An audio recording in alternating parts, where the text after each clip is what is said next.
Good afternoon, everybody. Good morning, good evening, wherever you are joining us from.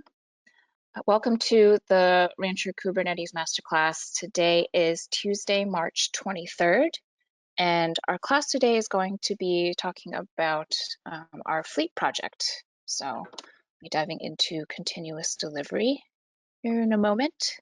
Our speaker today is Gaurav Mehta. Gaurav is actually based out in Australia. And we also have Ray Lejano helping out with our Q&A today. So just want you guys to say a quick hello. Hello, this is Ray. Morning, afternoon, or evening. Hi, this is Gaurav. Awesome, thanks guys. Before I hand it over to Gaurav, I wanted to just go over a few housekeeping items in case this is your first time joining our Kubernetes Masterclass. These classes run between 45 to actually 90 minutes that we have total.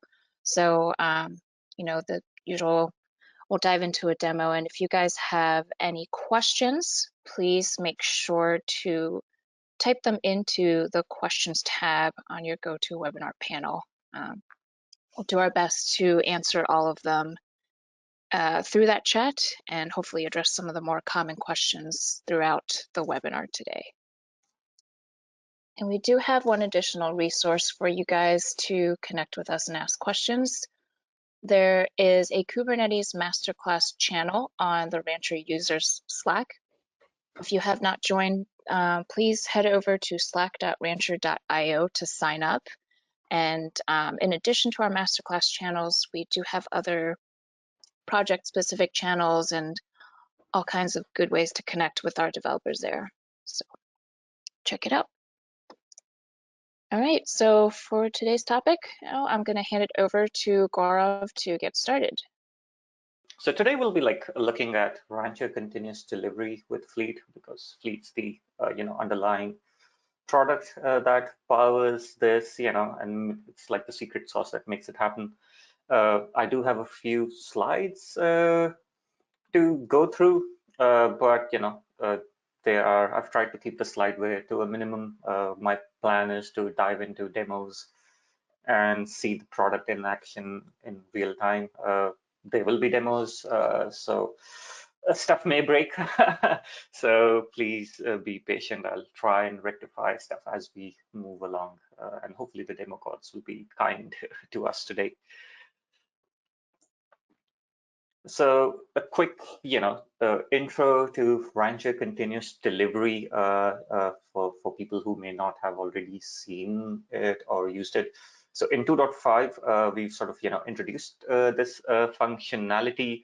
It sort of brings, along Gitops at scale, or RSpin on Gitops at scale for managing, multiple Kubernetes clusters.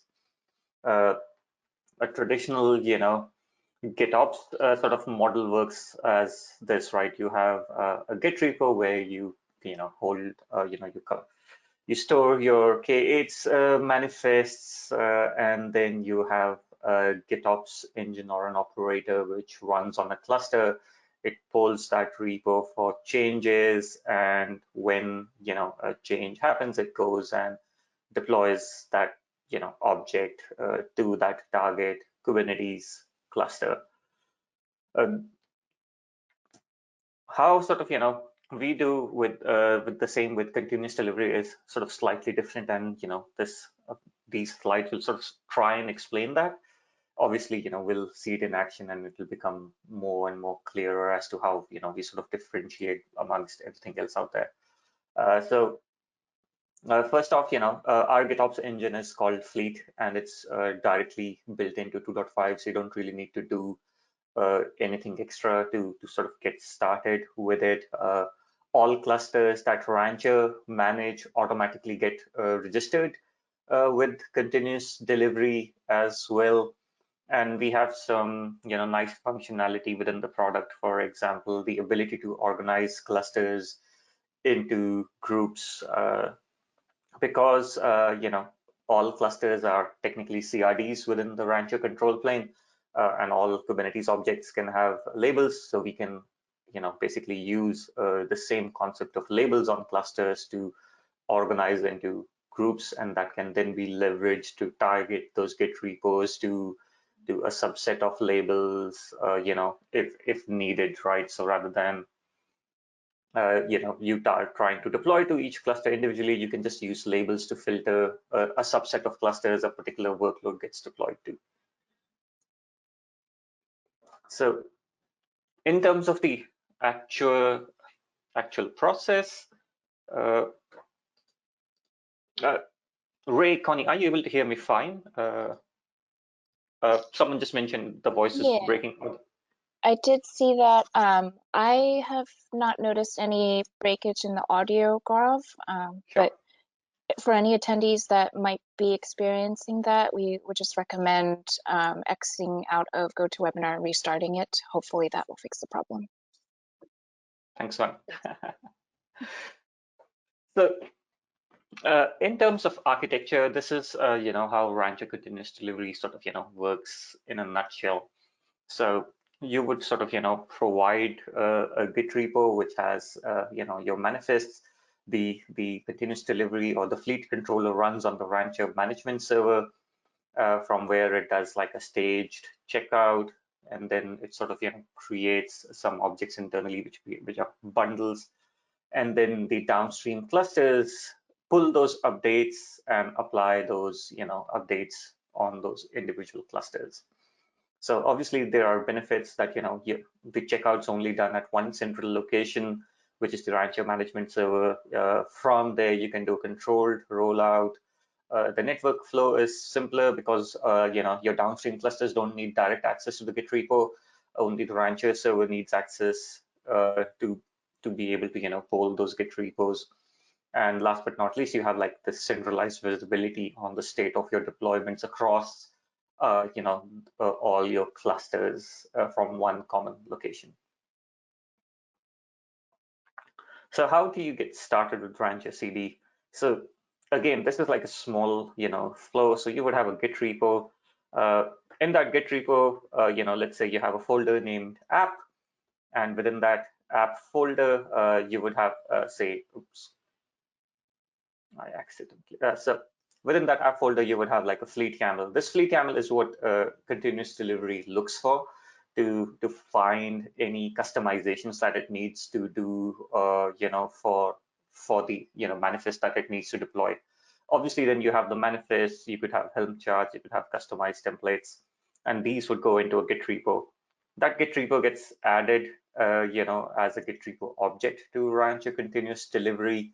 And then the continuous delivery operator sort of, or fleet of controller poll, combination of those poll the Git repo, and then when an update happens, it will do an initial deploy and then subsequently watch the repo for updates, and based on the updates, roll that update out to say one cluster or a group of clusters based on what the target for that particular deployment is.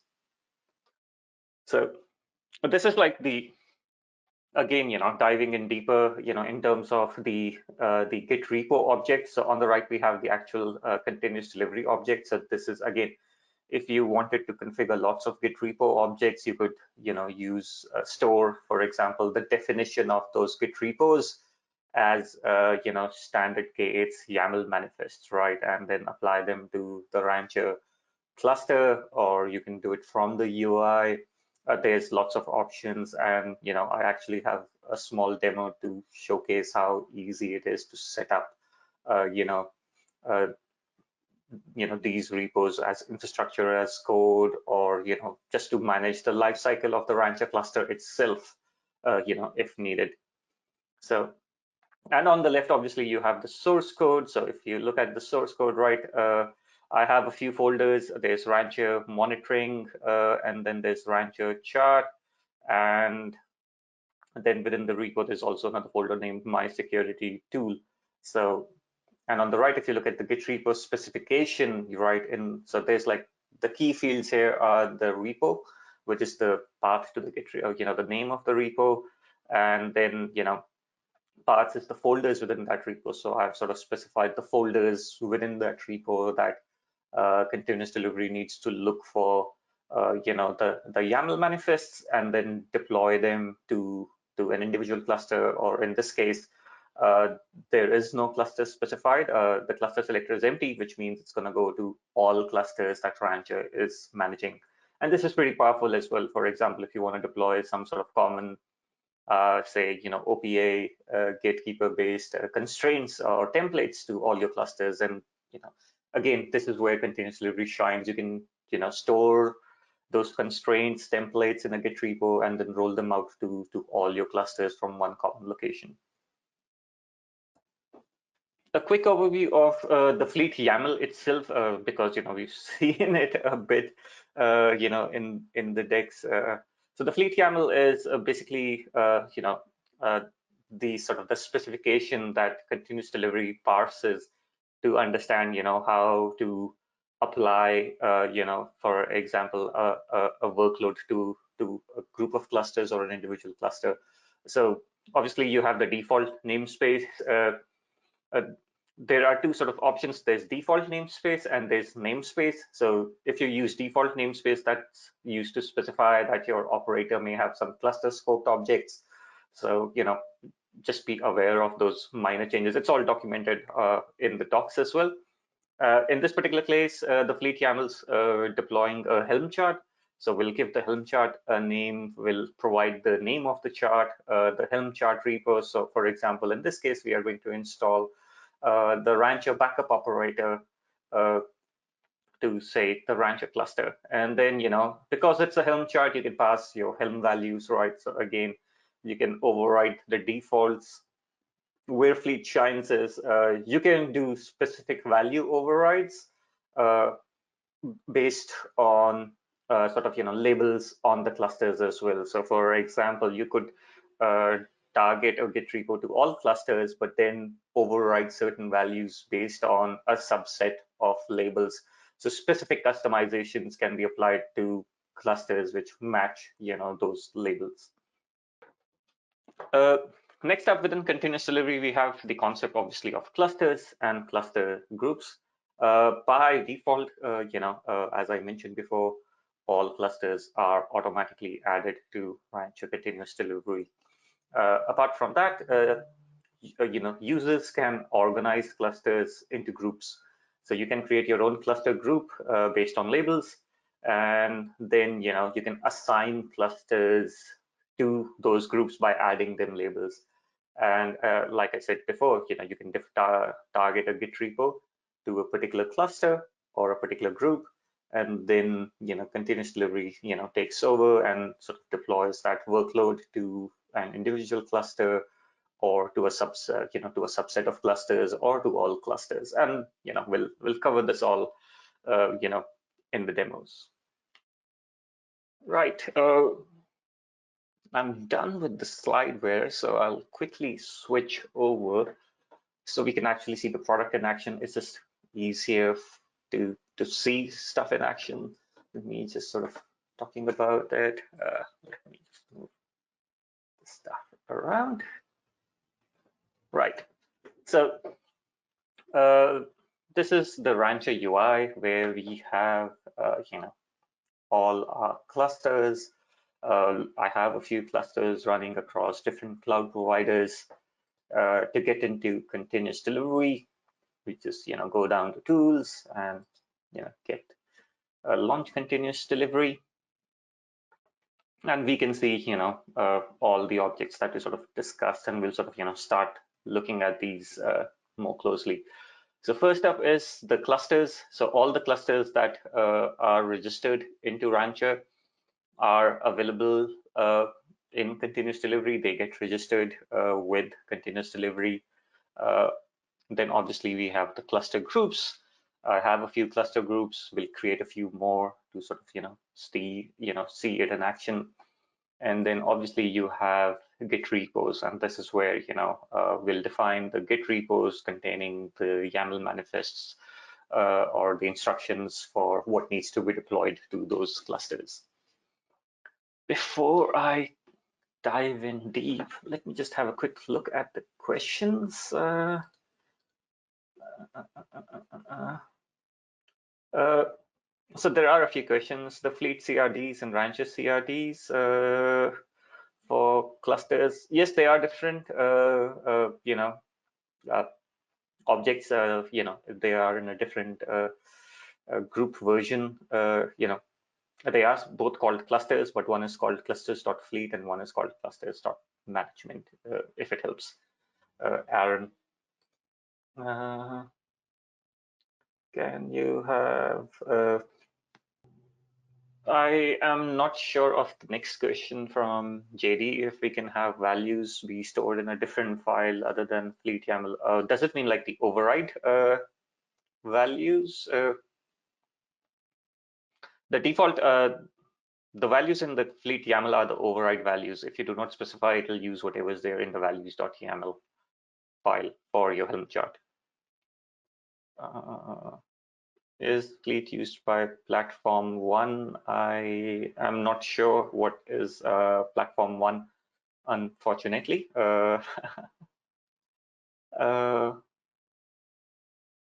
Is it possible to demo the manager initiated cluster registration?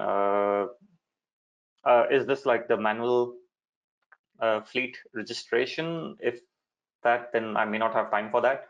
But obviously, when we launch clusters, we will see them getting registered, with fleet. Roadmap, I suppose for the roadmap, you'll just have to watch this space. We do keep our GitHub repo up to date, so you will find all the information there. If I manually update a cluster, so if you update an object outside continuous delivery will just show that the state of the object has changed. It won't do anything. You will have to come and force apply and resync it back to what the Git repo says. Yeah, and Fleet does run on the Rancher cluster. So if I go back, actually, should have stayed there. No, on this one I can't really show it anyway. So yeah, so Fleet does run on its is running on the Rancher cluster. And how do you manage the group of Kubernetes? So we'll dive right into it, into the grouping and everything now. So I think that's mostly all the questions. Right, so we have a few Git repos. For example, we have some examples under our sort of org in the repo called Fleet Examples. You'll see lots of examples there. So you can have, say, a simple workload where all you have is just K8s, YAML manifests, and Fleet will take these and deploy them to a target cluster of your choice. You can also have, say, multi-clustered sort of ones where you, let's say I have a external Helm chart. So obviously I don't really have much. All I have is the reference where the Helm chart, is, and then, this is the namespace I wish to deploy this Helm chart into. And then these are the target customizations. So for example, if my cluster has the label environment test, then, these values would be overridden. So again, this is how you would sort of, apply value overrides. You could have some defaults within the Helm chart and you can override them on a cluster group basis. Again, all driven through labels. So let's get into it. So to start off with, I'll create a cluster group. I'll call the cluster group simple app, and I'll add some labels. So this cluster group is going to look for a label called app simple app, and I'll just create the cluster group. Right now, as you can see, I don't really have any clusters in this group because I haven't really assigned any clusters. So now let's go and assign a cluster to this group. So let's say we go to this particular cluster and I'll say assign to, and now I can just add the label simple app. And what this does is triggers the reconciliation process, and this cluster is now added to that particular cluster group. So if I go back to my cluster groups, simple app now does have one cluster. And now we are ready to create a deployment that targets an individual cluster or multiple clusters. So we'll create a Git repo named simple app. Then, the name of the repo.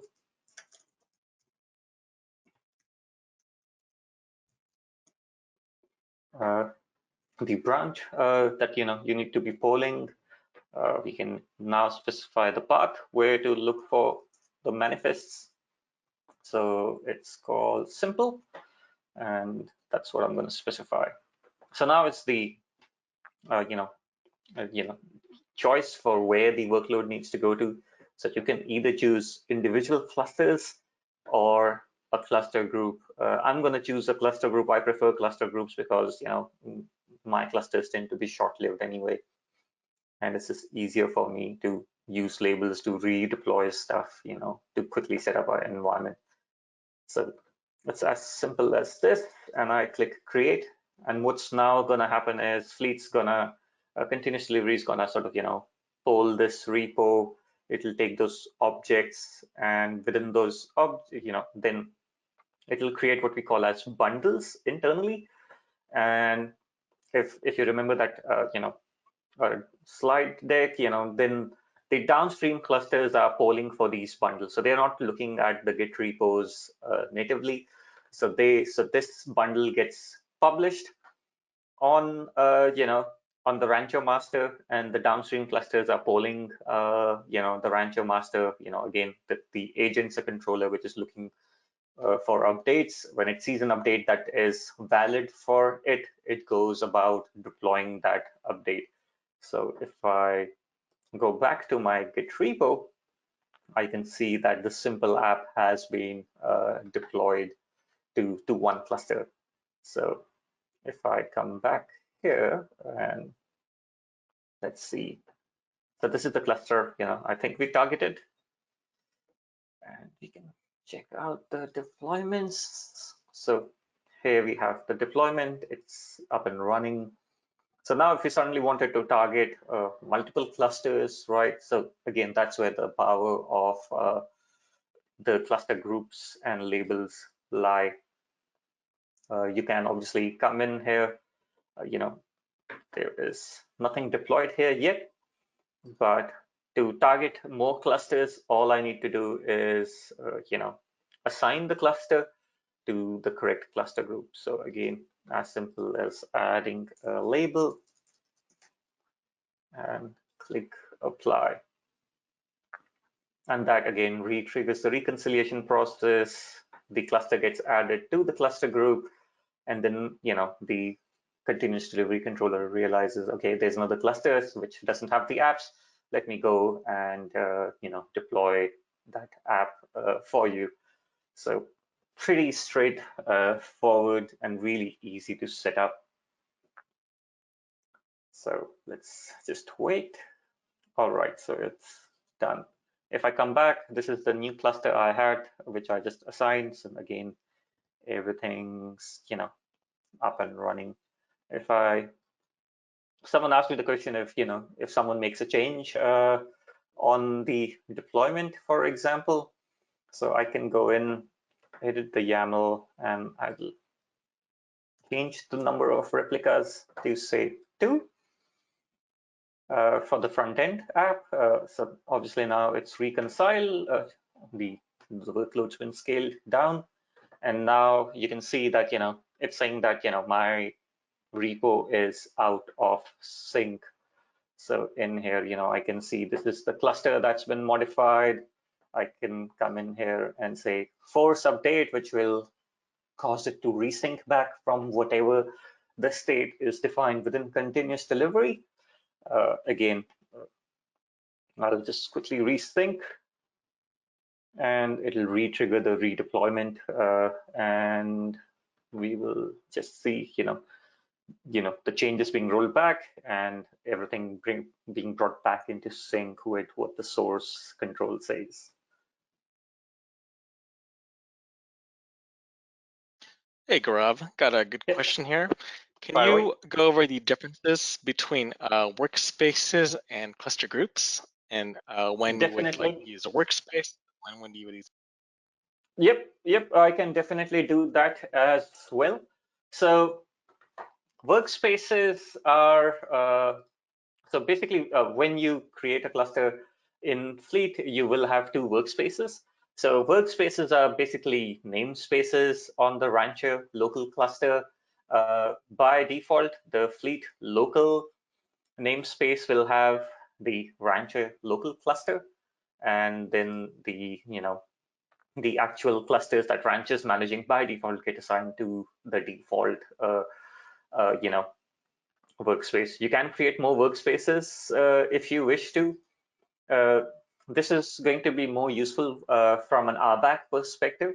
Right now, we do not have like native RBAC using Rancher defined roles, but you can define say namespaced scoped roles to control access to the clusters by organizing them into workspaces. And workspaces are nothing but namespaces on the local cluster.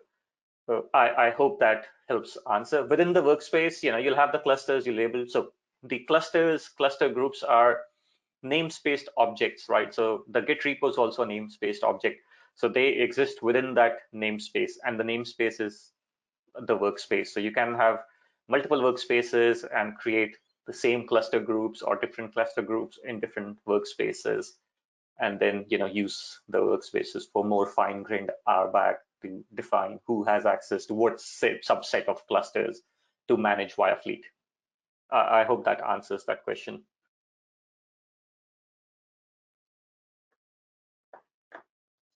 Yeah, I think it does. Thank you. Yep, great.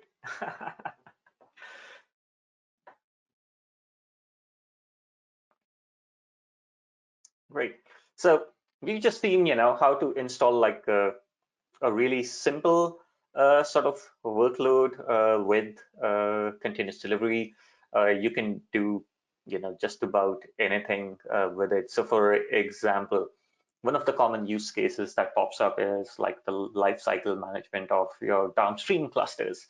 Uh, some of the common things you do apart from deploying workloads is, say, setting up, monitoring, logging, right?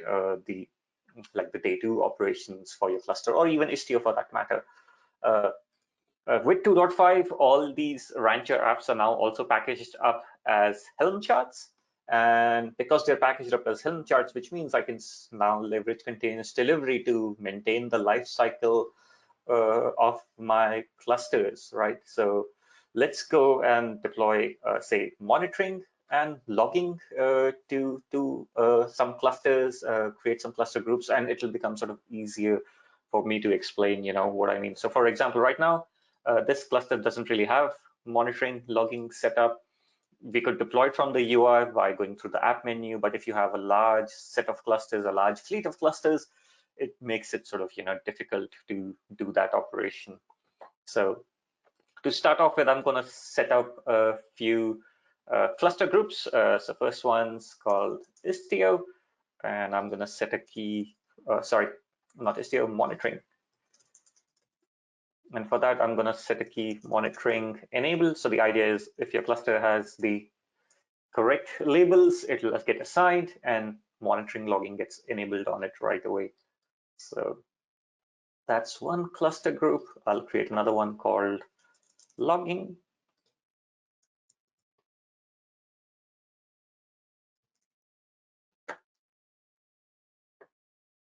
Right, so we can now set up the Git repos, so I already have, taken the time a while back to set up all the Rancher integrations as Fleet bundles. So for example, the logging, chart can be accessed via this Fleet YAML file. Similarly, I have the monitoring one available here as well. So we're just going to use this repository to deploy all those integrations to a group of clusters. So let's set it up. I will call the repo monitoring.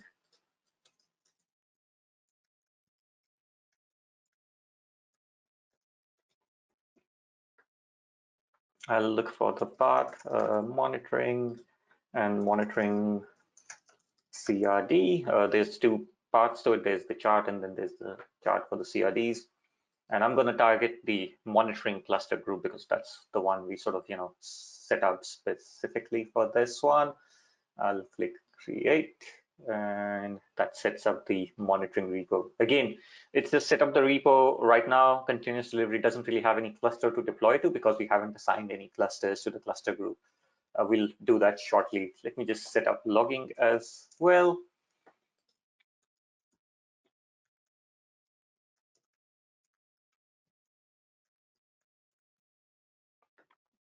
And the path for the same, logging and logging CRD. And I'm going to target the logging cluster group. Before I do that, I'm just going to make sure, yep, the paths are right. And I can go click create. Right, so the repos are set up. Now let's assign our clusters to this group. So for example, I'll come along here, take these two clusters that I had, and I'll say these are the two new labels that I need.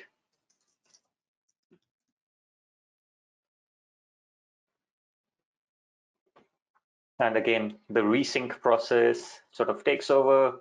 They get, synced into, applied to the correct cluster groups. If you see, don't worry about the errors, they will disappear.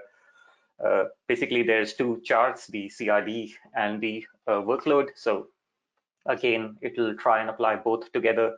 The workload one will fail because the CRDs haven't been created, and it will back off and retry again. Eventually, the CRDs will exist, and the Helm charts for logging and monitoring should get deployed to these two clusters in a few more minutes. So here we go. Logging's almost ready. It's done on one, and it's ready on both the clusters. So if I go back to my dashboard, and I can see now I have logging available on this cluster. So again, very easy to sort of, set up. We'll just wait for monitoring to be deployed as well. This takes a bit longer. And we'll have monitoring deployed to that cluster as well very shortly. While we wait for that, let me just have a quick look at the questions. Yeah, I have one, if you could Sure. answer this, Gaurav. Fire away. Yep. So there's a follow-up question. So if someone has, let's say they have a lot of clusters and they also have a lot of unique values. Where can that person place these unique values? Do they have to place it in the fleet.yaml or in a different file? Or yeah, how do they place the unique values? So there are different ways to do that. Obviously, you can play. Eventually, some reference will need to exist in the fleet.yaml. It all depends on how the manifest is packaged up, whether it's a Helm chart or customized templates. For example, you could, override the entire thing by applying customized templates on top of a Helm chart. So if you look at this example, in this example, I have a Helm chart, but I'm customizing it by, applying template, overlays from a directory. So you could use a combination of this, have multiple directories within the repo, and then, apply the overrides on top of those from those directories. So there's quite a few options. I think eventually users have to decide, what works best, for their sort of, workflow.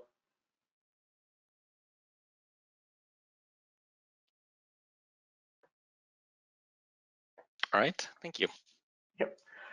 So while we were waiting for that, now monitoring's deployed as well. I can come in here and check on that. So here we go. I have monitoring available on my cluster. I have actually monitoring deployed on two of my clusters, right? So again, very easy to set up, and that's where you suddenly start seeing the value proposition when you use continuous delivery to sort of manage the full life cycle of your clusters. Again, if you are like me and you have clusters that spin up or get destroyed, every few hours, I just use it to the max. So for example, I'll switch over here. I have a Terraform, file. In this, I am creating this cluster, which I'm going to import. It's going to be a K3s cluster. And in that sort of cluster creation, right, I'm already applying the labels. So I can add those labels when I create that cluster. And those labels will get then passed down to continuous delivery. And as part of the registration into continuous delivery, as soon as the registration is done, based on labels, your cluster will get assigned to the correct cluster groups, and the applications that were targeting that cluster group will get deployed to that new cluster. So you can do this from the UI as well. For example, if I go to Cluster Manager, where you can launch a cluster, I can add a new cluster. This is just an example. And when I create say a new cluster, I can assign the labels right here. So that's what the Terraform is doing as well. Obviously, I just wanted to show another way to manage that. So let's just, set this up. Let me see. So how many clusters I have? Okay.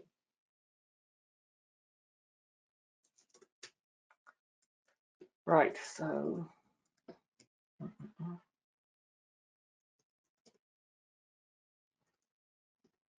I'm just going to edit the number of clusters. Okay. Spin up a few clusters.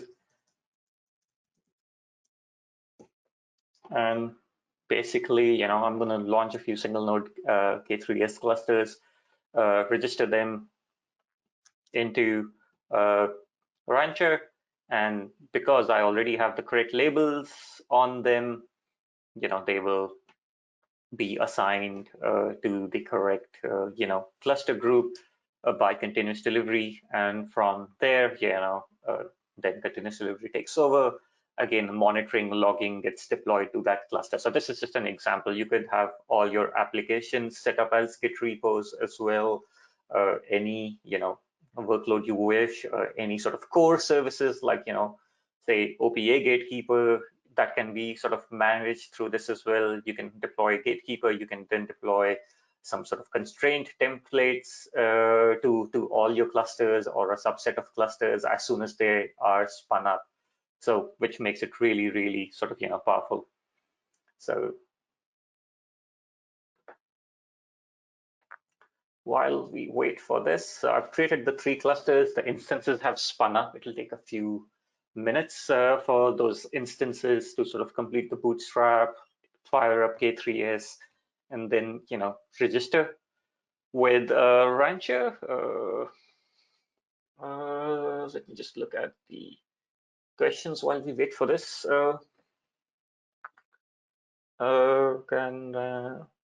So Rancher can manage fleet on all sorts of clusters. For example, the initial example I showed for deploying monitoring logging, one cluster is a DigitalOcean cluster, which is provisioned by RKE, and the second one is an EKS cluster. All we need is a CNCF certified K8 distro, that is a Kubernetes cluster that's imported or managed by Rancher. Because Kubernetes offers the same consistent API, then we are talking to the same API, and we can perform the same set of actions in terms of managing the life cycle of those workloads. Great. I'll look at a few more. How does Fleet behave with clusters that have limited spotty connectivity? So Fleet was designed with the edge use case in mind, because the earlier solutions we had didn't really scale out to say 1 million clusters, right? That was our end goal, that we should be able to manage 1 million clusters. So Fleet works perfectly fine because we've changed the sort of the design paradigm with the Fleet agent. So for example, now Rancher is no longer pushing the update to the downstream cluster. With Fleet, what happens, or continuous delivery, what happens is the updates get published on Rancher, and these clusters are now polling Rancher to check if there are updates. So if they lose connectivity, that's fine. Whenever they're able to dial back home, they'll see the latest updates available for them, and they will apply those updates as soon as they're able to. So again, it was designed with sort of, with the disconnected edge solution in mind. So right, so my clusters are up. I can see them, and I can see they have been assigned to the correct cluster groups, and logging monitoring is being deployed to my clusters as we speak.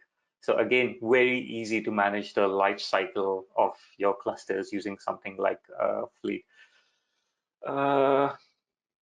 Can you share this Terraform? Yeah, the Terraform is pretty straightforward. I have like these examples here.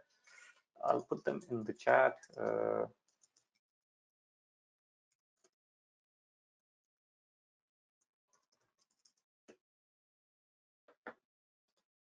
So it's got most of the stuff that you need. So feel free to use it. All right, back to the dashboard. So while we wait for just a few more seconds for logging and monitoring to be deployed to the 2 new clusters we spun up, I'll quickly have a look at a few more questions. Is Fleet configurable through Terraform? Yes, it's not in the operator like our Terraform provider, because I think it's a simple K8 YAML manifest, right? So when I spin up a cluster, which we'll cover, I have this bootstrap script, which is just creating standard K8 YAML manifest. You could use the K8 Terraform provider to use this if you wanted to. Again, there are options around that as well.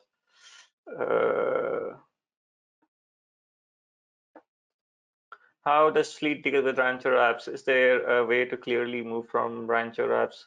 So Rancher apps are just Helm charts, and we use like the discovery API in K8 to detect what sort of custom CRDs are deployed. When I'm deploying the logging and monitoring using Fleet, I'm basically deploying the same Rancher app. I'm not making any changes. It's the same app, just a different way of delivering the content, rather than you going and clicking on each cluster and then Rancher triggering a Helm install. I'm just triggering the same Helm install via continuous delivery. Okay, I hope that answers that. So that is a common question, Ashwin, to be able to set up a time range, and we are definitely looking at that to sort of have like a cron-based schedule when so the Git pull happens and that triggers the deployment. So again, watch this space. That's something that's definitely come up, and again, we are investigating that.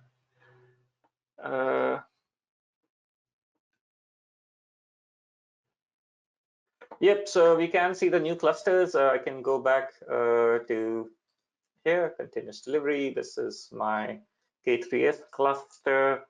This is not a trick of hand, it's actually getting deployed. There you go, there's monitoring.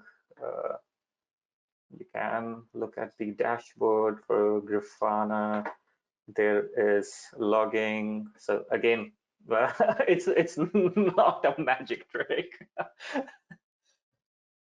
Yeah, so we have logging, monitoring all deployed. So again, makes it really useful to sort of manage the life cycle of your clusters. So that's like one aspect of Fleet. I had a few more things to showcase. I realize we've used up 45 minutes. So we'll now look at how to do canary releases using Fleet. So for that, I have set up some stuff. We'll be using Flagger. So let me find up flagger.app. Oops. So we can also use Fleet to do fancy things like continuous delivery. Canary releases. So for that, we'll be using Flagger. Flagger is like a Kubernetes operator.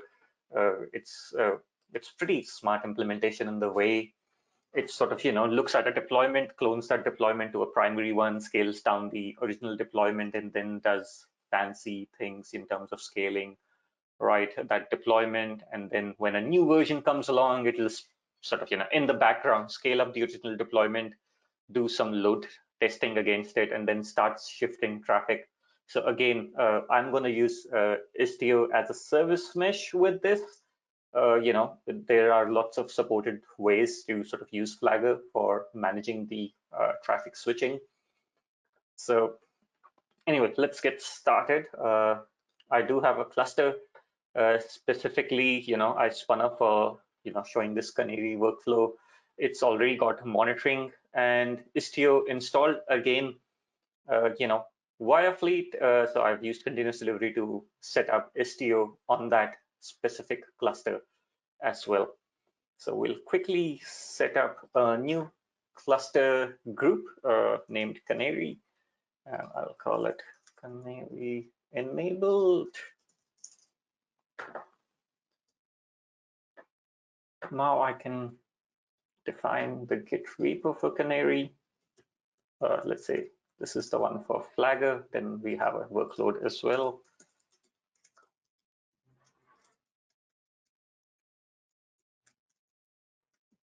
So I have another repo called user bundles, and this I have like all sorts of random stuff.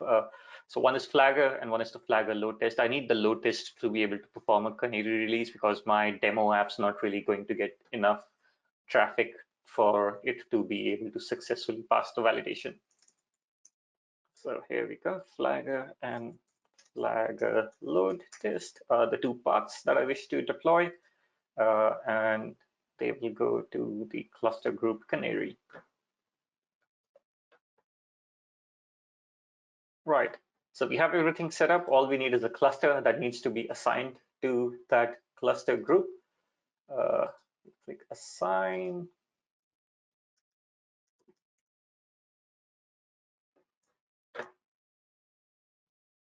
And that sort of triggers the update to install Flagger. While we wait, let me just have a quick look at the questions as well.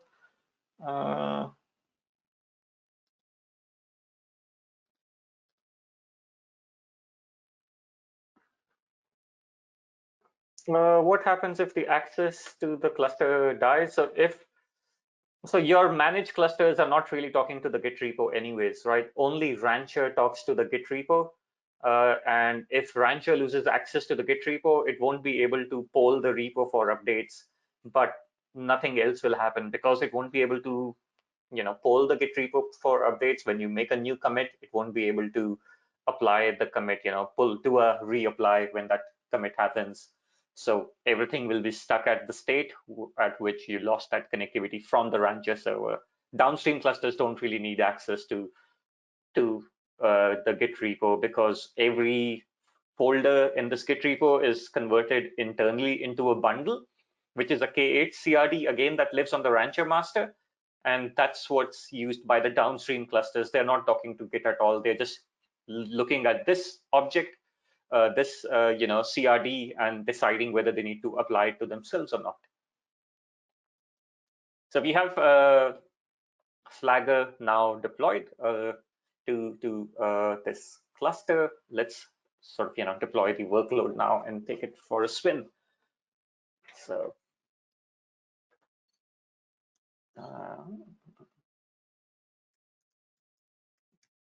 I also have a Canary demo app.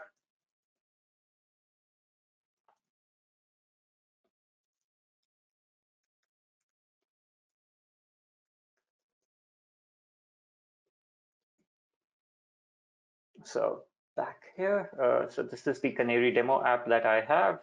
Within this demo app, I obviously have the Plate YAML, and then I have the manifest. I'll quickly explain the manifests. So obviously I have my workload, which is like a standard K8s workload. I'm using version 1 of the workload, if I'm correct. Yep. And then the key thing is the release YAML.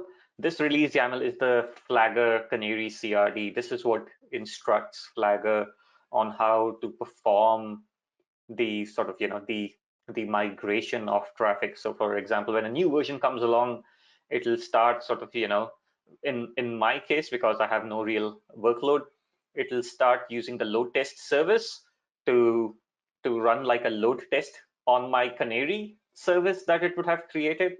And when it runs that load test, because I'm using Istio, it's gonna use the default Istio metrics to see the success rate for the requests, and then it uses that to decide, right, the sort of migration of traffic. So for example, I have a step weight of 10, so every step 10% of traffic will move to the new Canary service. Once 100% has moved, it'll recreate the primary deployment with the new version and switch over and scale down the Canary. So basically you are able to seamlessly migrate traffic while performing real-time analysis of how the new version is performing. So we'll dive right into it. Canary demo app, and I'll choose the Canary clusters again.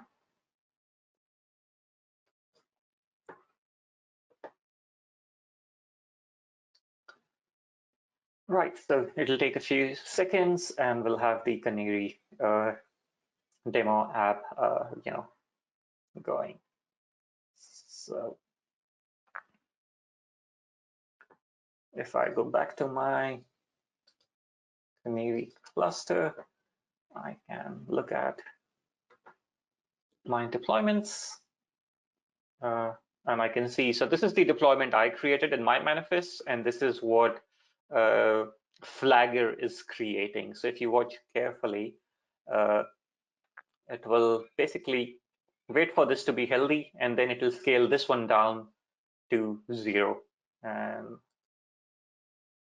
let's see if I can make it look nice. So if I go here, look at kubectl get canary. In all namespaces, I can see it's initializing, so it's still waiting for it to be ready.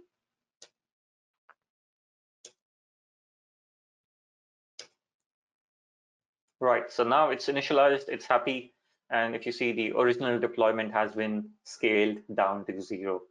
Technically that trips up Fleet, but I've applied some custom labels to instruct Fleet to ignore that the original object's been scaled down to 0, and all of that's available in this Git repo. So now we have like Canary ready, so we'll now perform a Canary release, for example. So let's go back here. I'll edit this. Oops, I needed to edit. So I'll quickly edit the workload YAML again to show a full end-to-end Gitops sort of flow. So I'll come in here and say, yeah, I need V2 of my app.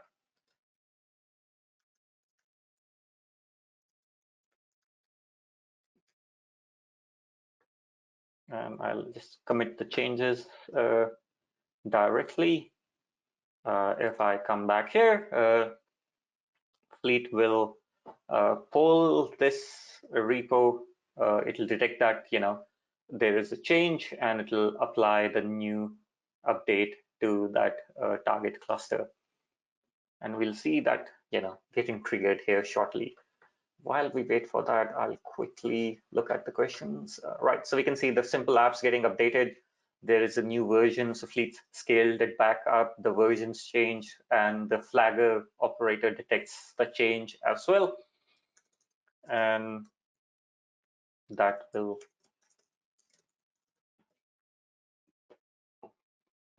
trigger Flagger to start doing the Canary release by starting to load test the Canary service and gradually migrate the weight to this workload.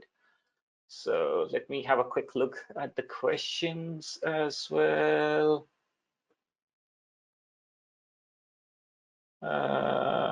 Can we do Fleet CLI? There is the Fleet CLI. The API can be so it's a standard K8 CRD, so you can just programmatically, you can have a Helm chart which sets up all these up. Hold on, sorry, my display's gone a bit dull because it still thinks it's not that early to be this bright. Right. All right, so sorry.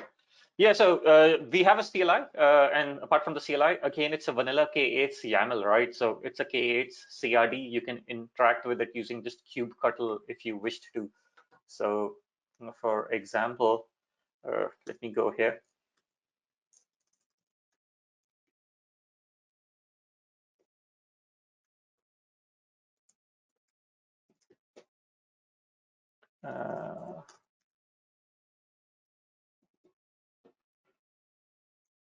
So those Git repo objects are standard K8s objects. I don't have a Git repo, but I can create that Git repo from right here.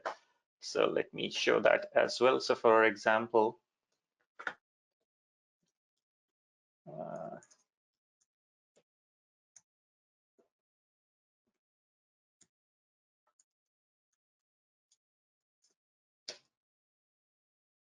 this is a separate rancher I have, but basically I have created a Git repo definition just using a standard K8s YAML manifest, right? And it's as simple as that.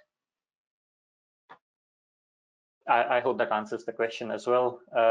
Back to the canary, so we can see the canary release progressing. Flaggers already shifted 10% of the traffic to this new version of the app, and it'll take a few more minutes for it to perform the full traffic migration, and then we should be, it'll again then recreate this primary deployment with the new version. So right now this app is running with v1 v2 of the app, like the v2 of the container. And if I go back here, this one's running v1, right? So I have both my versions running. Once Flagger is happy, it'll again then promote version 2 to the primary version once the canary release is complete, and then scale this one back to 0. So this will take another 5 minutes, I suppose. We can come back to this later. I'll quickly have a look at the questions as well. How does Fleet compare to Balena? I'm not entirely sure.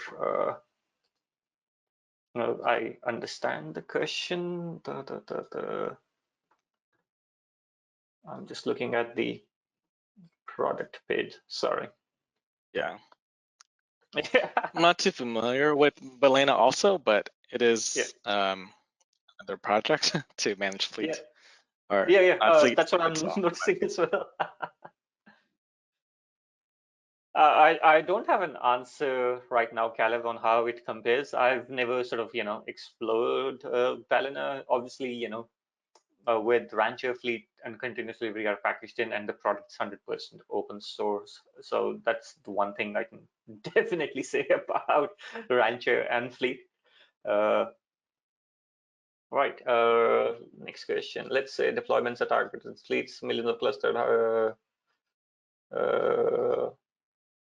Yeah. So the next question, right? If you have thousands of sites, the Git operator will only do the poll once. Your 1,000 clusters are not doing the poll individually. So only the rancher will do the poll, and it will poll every, I think 15 seconds is the default. You can customize it. And once the poll detects an update, it'll update these bundles, and those bundles are the ones that get deployed to the clusters, right? So your downstream clusters, whether they be 1,000, they be millions, they are not going to need to talk to GitHub at all, or the Git repo that you are hosting internally. And all those objects, in terms of caching, they are converted to these bundles here. So for example, my demo app, right? The K8s YAML manifests I had have been converted to these bundle objects. So they are technically cached as bundles in the Rancher server. So you don't need to go to the Git repo again. I hope that answers that question as well. So to summarize, we've looked at how to deploy like basic apps, stuff like monitoring, logging, to do state management like of your full cluster. We can also now look at, we've looked at canary releases, which is still going on. It's reached 40%, a bit longer, and we'll get there.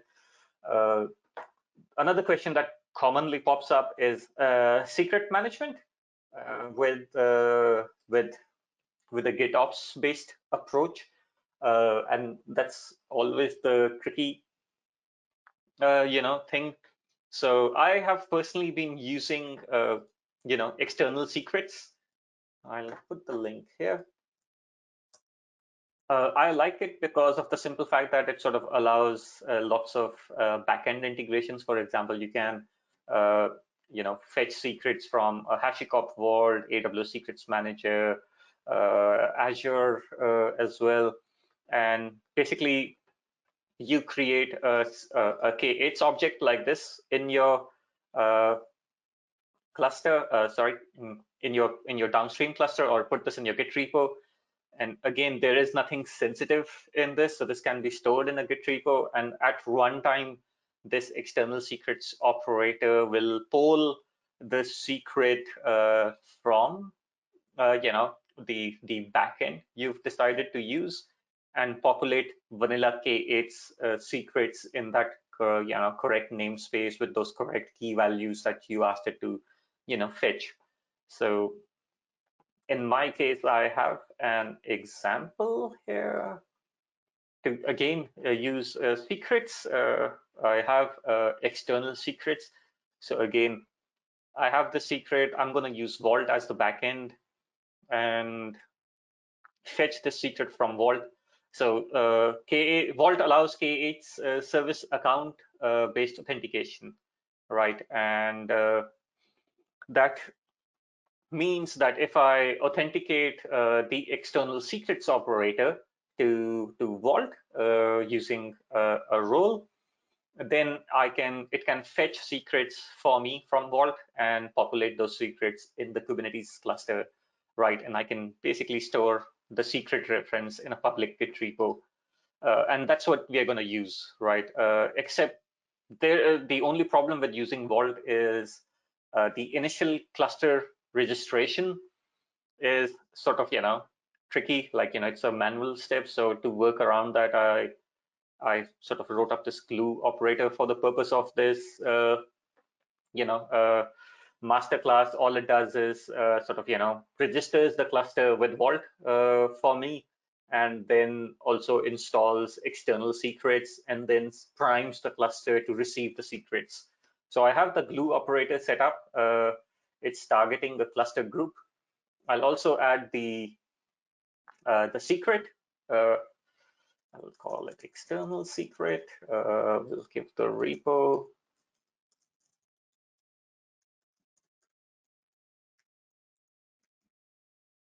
The path is, I'll just verify the path. It's called external secrets. And then, we'll target it to the cluster. So I have the cluster group called glue operator right here. I'll click create. So again, this has spun up, this has set up the repos. I don't really have any clusters. So now we'll launch a few clusters, which will be, set up with this. So again, I have some Terraform. So within Terraform, I'm going to create a few single node K3s clusters. You can use any type of cluster. And I also use the Vault provider. So I have Vault set up. Using the Vault provider, I sort of inject a short-lived token for say 15 minutes lifespan, right? It's not renewable. That's sort of used to set up, a config map or secret. And then my operator comes along. When the cluster registers, it goes to the correct cluster group. Again, if I look at it, it's going to go to this cluster group, which is looking for the label secrets enabled. As soon as it joins the cluster group, we know, right, that it needs to have the operator, and the operator sets up everything for me. So I will quickly fire it up.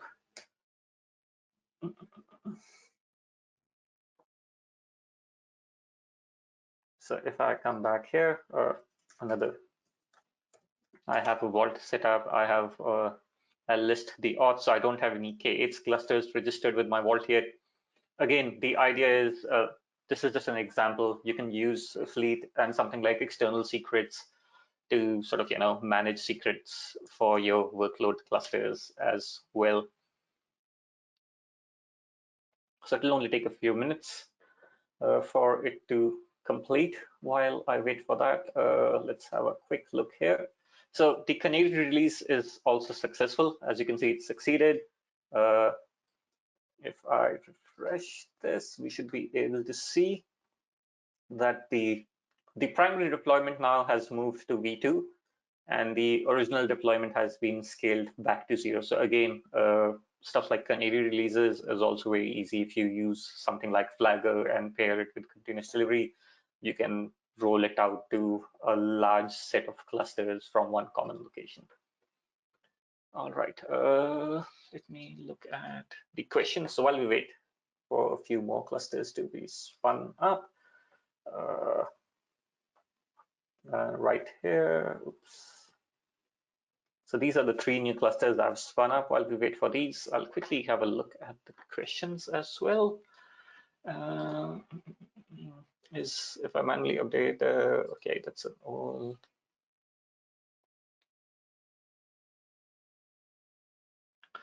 Yeah, so that is the idea with canary releases, right? If you have V1 of the app and a V3, you updated the Git repo to V3, then Flagger itself is doing the traffic split. So internally, on that cluster, I'm using the service mesh, for example, Istio in this case to do the heavy lifting. That's what Flagger is doing.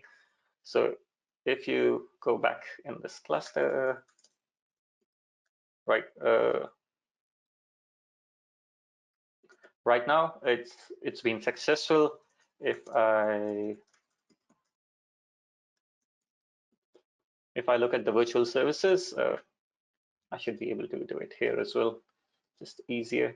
So if I look at my virtual services in here, so right now the primary has 100% weight and the canary is down to 0. When a new version comes along, this weight will get updated to whatever Flagger has set the weight on the canary, and that's how the traffic switch is happening in the background for you. I hope that answers that. So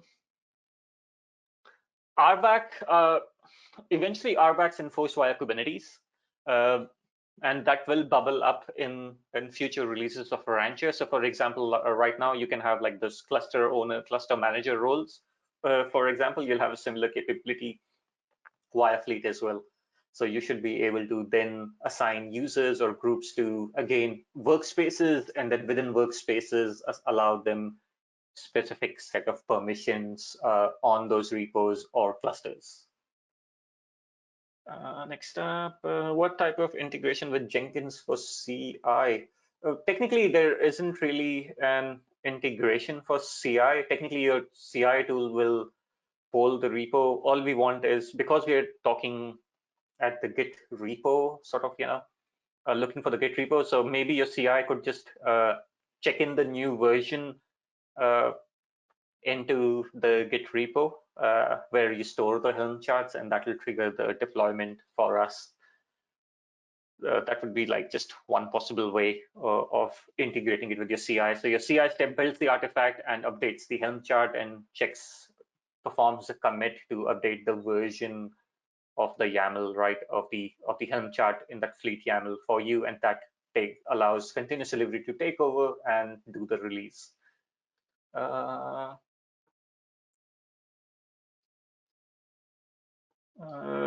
Can I create a cluster group for each?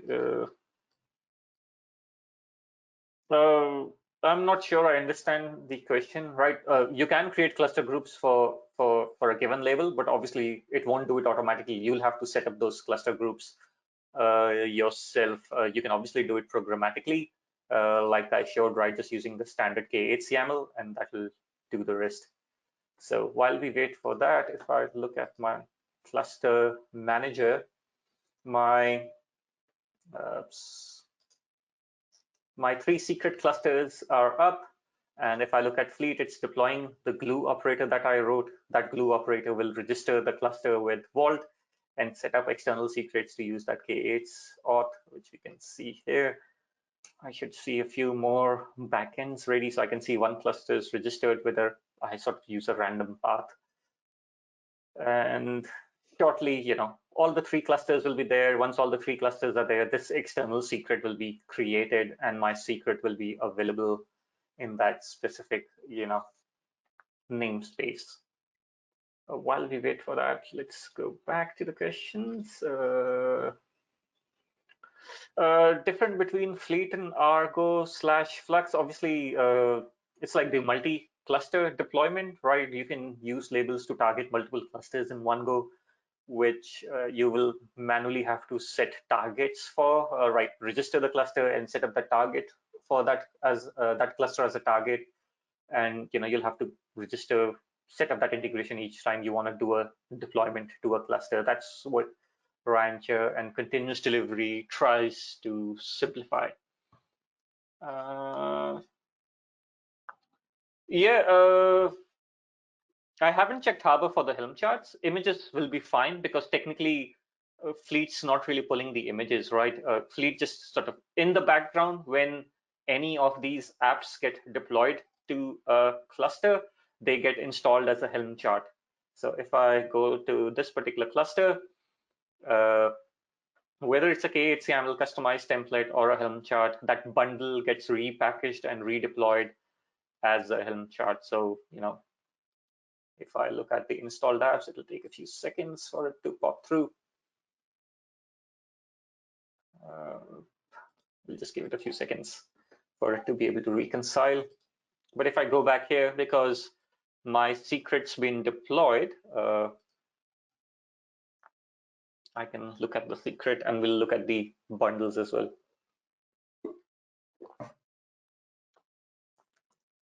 Kubectl get secrets.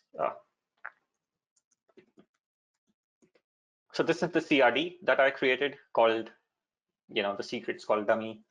And it internally creates a K8 secret called dummy when it's successful. So if I go back here, all my clusters are registered now. I can now go and create, I can get the secret.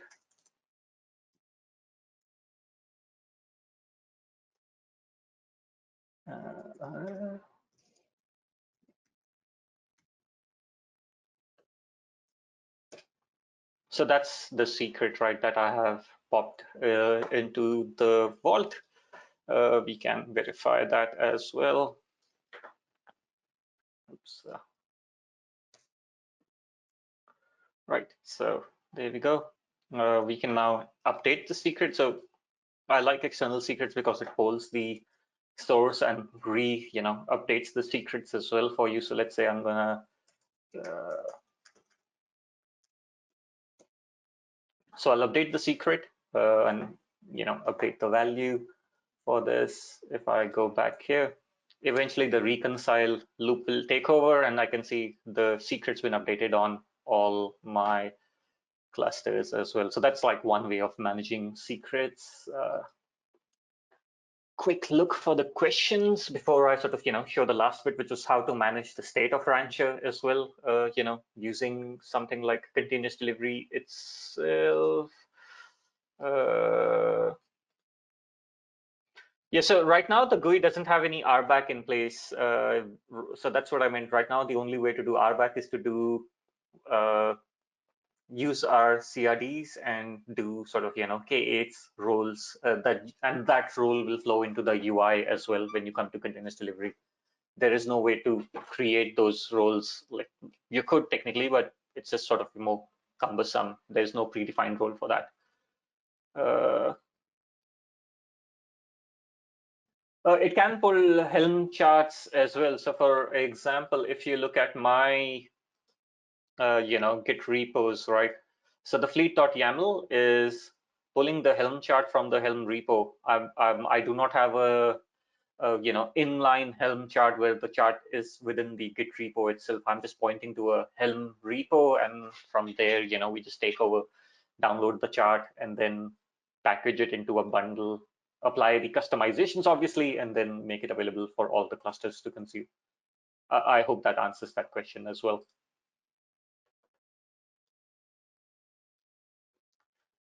Great. To the final bit of the demo, like how you can use continuous delivery and something like RancherD to bootstrap and set up the entire life cycle of the cluster. So I have a single node that will set up RancherD, and as part of RancherD setup, I'll also set up some manifests. In those manifests, right, I'm just setting up the Git repo. So I'm going to be installing the backup operator on the Rancher cluster itself, and I'll set up some cluster groups. I'll also set up some, monitoring repos. Apart from that, I'll also deploy the standard simple, apart from deploying the monitoring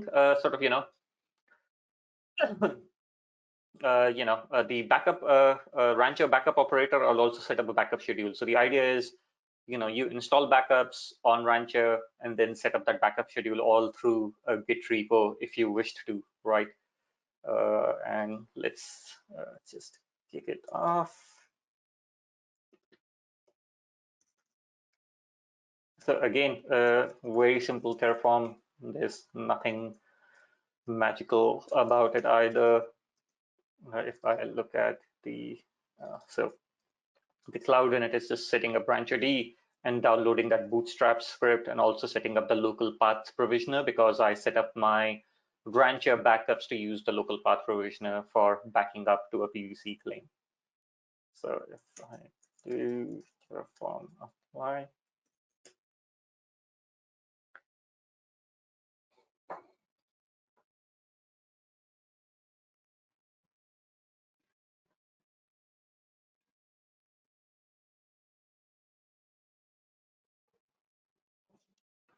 should only take a few more minutes, and we'll have like a Rancher server set up with all those repos set up, the cluster groups set up, Rancher itself set up with backups. Obviously, this is just a template. Sky's the limit, and what else you can do with continuous delivery on managing the life cycle of Rancher itself, not just the downstream clusters. All right, I'll have a quick look. Great.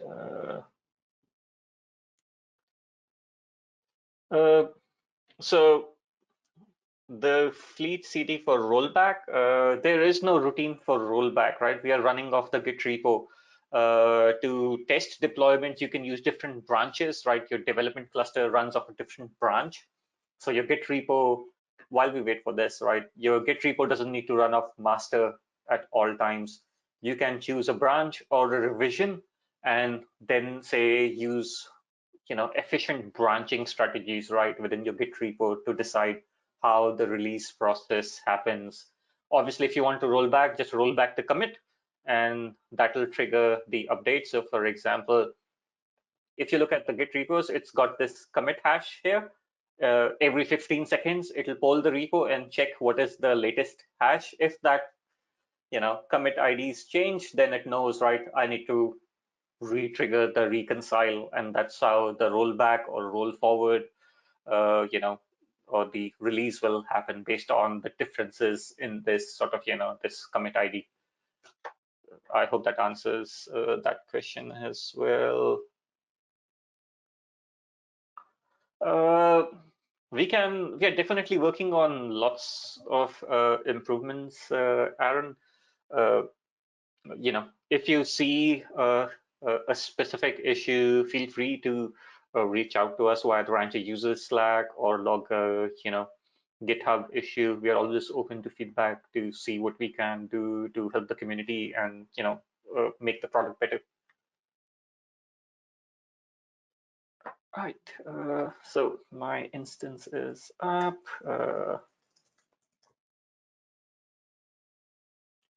I just have a JQ to find the IPs.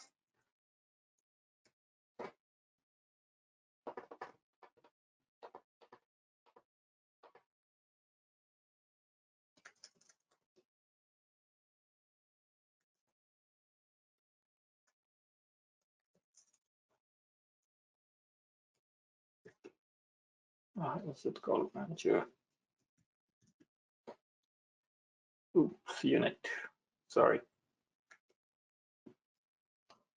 Right, so the cluster is still booting up. Should only take a few more minutes, and we'll have Rancher D up and running. I think I've exhausted everyone, and we are finally out of questions.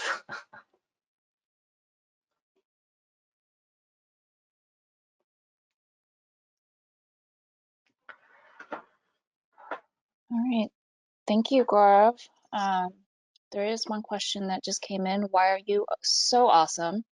I love that question because we all feel the same here, and very much appreciate you taking the time here to deliver this masterclass. Oh, always happy to help, Connie. Yeah. So, any final things before you wrap up here, Gaurav? Or you still waiting for the... Yeah, I'm just waiting for this to, finish spinning up so I can just show the management of Rancher as well using continuous delivery. Apart from that, all I'd say is, please take Rancher and continuous delivery for a spin. Let us know what you think, right? And, obviously we are keen to understand the various use cases people see for the product. And that, gives us feedback as well into how we can improve the product, right? So, please feel free to reach out to us.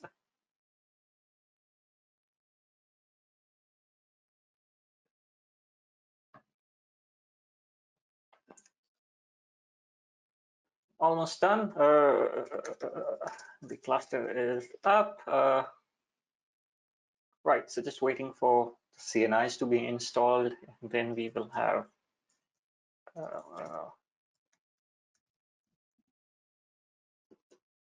then I can actually, reset the Rancher password, log into Rancher, and show, everything running.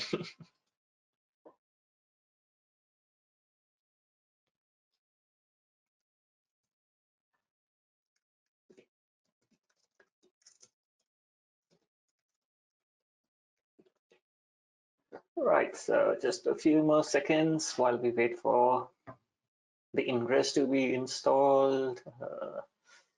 The path provisioner, so that's the path provisioner I set up via the Cloud.NET user data, so that's been installed as well. And Rancher is just firing up. Once Rancher is fired up, it'll also, be able to see that Fleet's getting installed as well. And then, all those Git repos get sort of, set up in one go.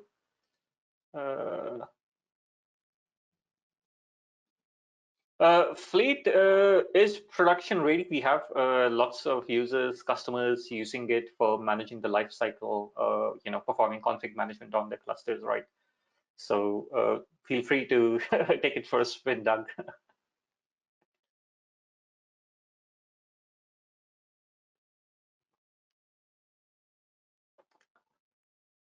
Right, just waiting for Rancher to fire up. Okay, Rancher's up. Just waiting for it to be ready.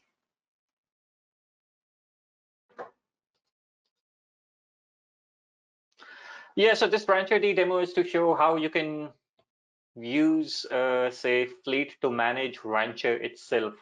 So as part of this Rancher D demo, I'll set up Rancher D and I'll also install backup on the Rancher cluster itself using Fleet continuous delivery. So I can, again, that workspace concept, right? I have injected some custom script which says create the backup operator, Rancher backup operator.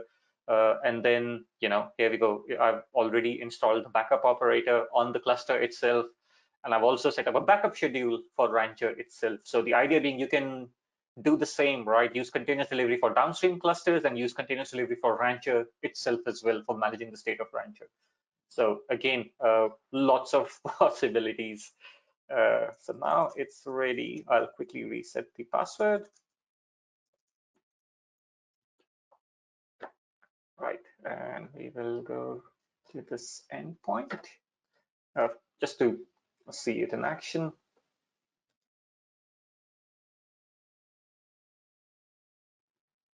I think I'll need the password from here. All right, and then I want time to use the most secure password.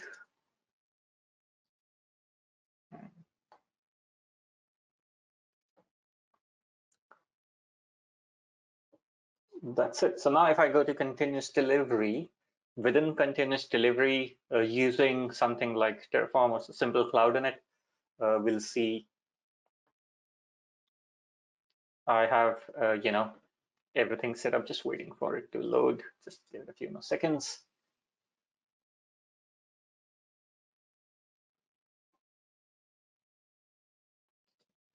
Oops, it'll pop up.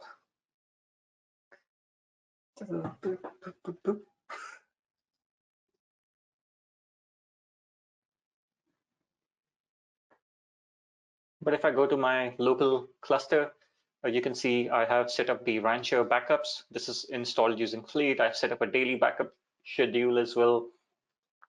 All right, so again, lots of options, lots of ideas on how you can, use continuous delivery to manage Rancher itself. So if I look at continuous delivery now, I've set up all my Git repos. Again, someone was asking how can we do it programmatically? Again, very easy to set up. I've set up all my cluster groups. All I need is to launch clusters, assign them to groups. If I go to my local cluster, I've already set up the Git repo to set up the backups, right? And I've installed backups on my cluster using continuous delivery itself. So again, there are ideas here that you can use to sort of, perform lifecycle management of Rancher as well. And that's all I had, to demo.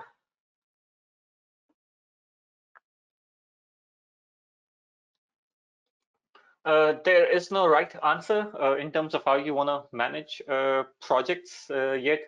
We are working on the new iteration of projects as well, internally. But for now, the best option may be to use just Terraform. Provides you a nice, consistent infrastructure as code, sort of a way to manage projects and are back on those projects. Great. Again, thank you everyone for joining this masterclass.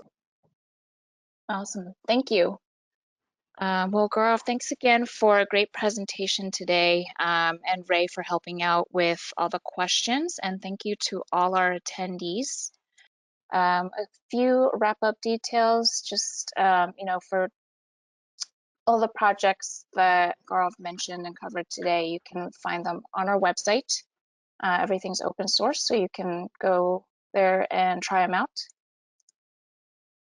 And then our next Kubernetes masterclass will be on Tuesday, April 6th. We will be talking about scaling Kubernetes nodes from Rancher. So head over to rancher.com/events to sign up for that class.